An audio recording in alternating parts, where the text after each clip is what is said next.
I'm Jason, and I'm going to guide you through each step of the installation process. In a few short steps, you and your family are going to be enjoying your new American Standard single-handle faucet. Remember to take your time, take a break, or rewatch a step whenever you need to.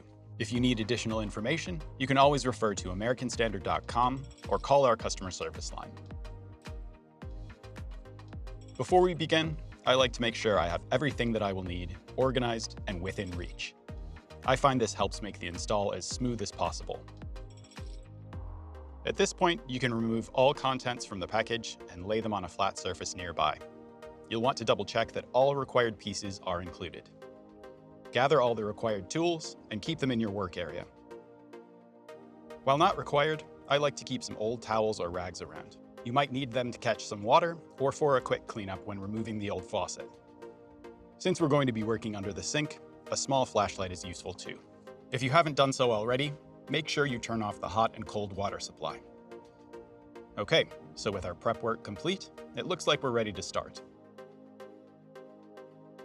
If your faucet includes the optional deck plate, you can put it in place on the deck now. Now, slide the water supply hoses through the base ring that is provided. Make sure the seal is properly seated in the recess of the base ring. Once that's in check, you're going to feed the hot and cold water supplies through the top of the hole in the sink or vanity. At this point, you're going to position yourself under the sink. Make sure your flashlight and tools are close by because it can get kind of tight under there. Slide the washer onto the faucet shank and manually thread the nut onto the shank.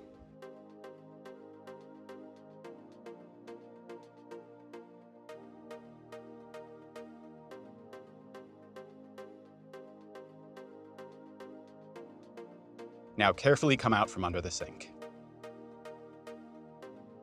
Using your plumber's putty, add a bead along the bottom flange and insert the drain shank through the hole in the bottom of the sink basin.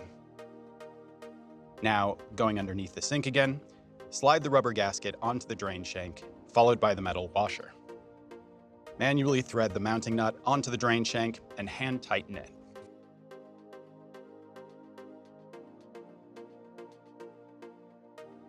Okay, so now it's time to connect the flexible supply hoses. The hoses supplied with this faucet are 24 inches long, and that's measured from the faucet base. If you need a longer length, additional parts can be found easily at any home renovation or hardware store. Connect the left supply hose to your hot water wall supply,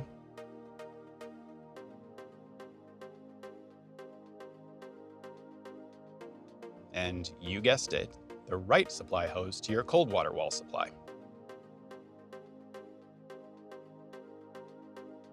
Now, connect the tailpiece on the push drain to the waste outlet. Then, slide out from underneath the sink.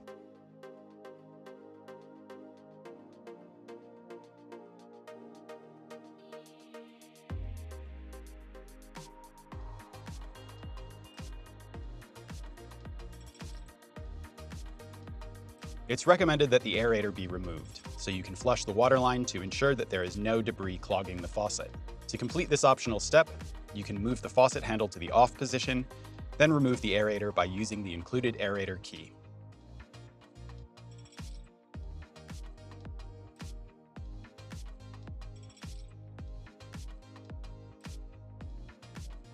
Now, this is always my favorite part, turn on the water supply and check all connections under the sink for leaks.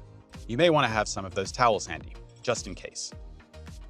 If you've removed the aerator, attach it to the faucet, then turn on the faucet, examine the P-trap for leaks, and gently tighten all loose or leaking connections as necessary. Up top, be sure to check that the drain stopper creates a good seal. For this, I usually fill the sink up with a few inches of water and wait a minute or two before releasing the drain. Okay, so if everything is dry and working, your installation is complete.